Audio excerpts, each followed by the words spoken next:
আসন্ন 2024 লোকসভা নির্বাচন আর মাত্র কয়েক মাস বাকি। বঙ্গে এবার বাড়বে বিজেপির ভোট, গেরুয়া ঝড়ের ইঙ্গিত সমীক্ষায়। বিরাট ক্ষতির আশঙ্কা তৃণমূলের, এমনটাই সমীক্ষায় বলা হয়েছে। কার দখলে কটি আসন যেতে চলেছে, সমীক্ষায় কী বলা হয়েছে, বিস্তারিত তথ্য জানতে হলে অবশ্যই ভিডিওটা শেষ পর্যন্ত দেখবেন। চ্যানেলে নতুন থাকলে অবশ্যই সাবস্ক্রাইব করে অল নোটিফিকেশন অন করে রাখবেন। লাইক বাটনে ক্লিক করে একটি লাইক করে দিবেন। 24 লোকসভা নির্বাচনকে পাখির চোখ করে এগিয়ে চলেছে দেশের রাজনৈতিক দলগুলো। পদ্ম শিবির যে এই নির্বাচন নিয়ে যথেষ্ট আত্মবিশ্বাসী সে কথা বলাই বাহুল্য। আসন্ন নির্বাচনে বিজেপি কম করে হলেও 370টি আসন জিতবে বলে দাবি করেছে প্রধানমন্ত্রী নরেন্দ্র মোদী।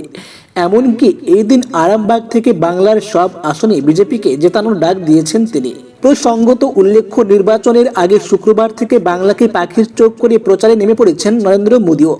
গতকাল হুগলির আরামবাগ থেকে প্রায় 7,200 কোটি টাকার প্রকল্পের উদ্বোধন ভিত্তিপ্রস্তর স্থাপন করেছেন তিনি।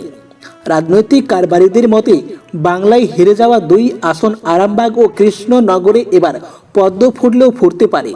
এর মাঝেই একাধিক জনমত সমীক্ষায় রিপোর্ট প্রকাশ্যে আসছে। সম্প্রতি ইন্ডিয়া টিভি সিএনএক্স বাংলায় একটি জনমত সমীক্ষা করেছিল। সেই সমীক্ষা অনুযায়ী আজকের দিনে দাঁড়িয়ে যদি লোকসভা নির্বাচন অনুষ্ঠিত হয় তাহলে বাংলার 42টি আসনের মধ্যে মমতা বন্দ্যোপাধ্যায় তৃণমূল কংগ্রেস পেতে পারে কমপক্ষে 21টি আসন।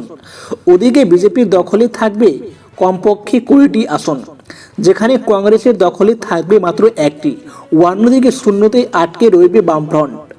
অঞ্চল ভিত্তিক আসন অনুযায়ী কে এগিয়ে আছেন? পশ্চিমবঙ্গের অঞ্চল ভিত্তিক আসনের কথা যদি বলি, জনমত জরিপ অনুযায়ী উত্তরবঙ্গে বিজেপির আধিপত্য বেশ দৃশ্যমান। সমীক্ষা অনুযায়ী এখানে 8টি আসনের মধ্যে বিজেপি 6টি এবং তৃণমূল কংগ্রেস 2টি আসন পেতে পারে। পূর্ববঙ্গে বজায় রইবে তৃণমূলের একছত্র আধিপত্য।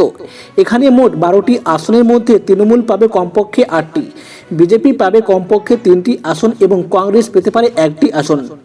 India TV CNX opinion pole অনুসারে বাংলার 5টি আসনের মধ্যে তৃণমূল কংগ্রেস 4টি আসন এবং বিজেপি 1টি আসন জিততে পারে। সমীক্ষা অনুযায়ী দক্ষিণ পশ্চিমের তৃণমূলের চেয়ে বেশি আসন পেতে পারে বিজেপি। এই অঞ্চলের 17টি আসনের মধ্যে বিজেপি 10টি আসন পাবে এবং তৃণমূল কংগ্রেস 4টি আসন পাবে বলে আশা করা হচ্ছে।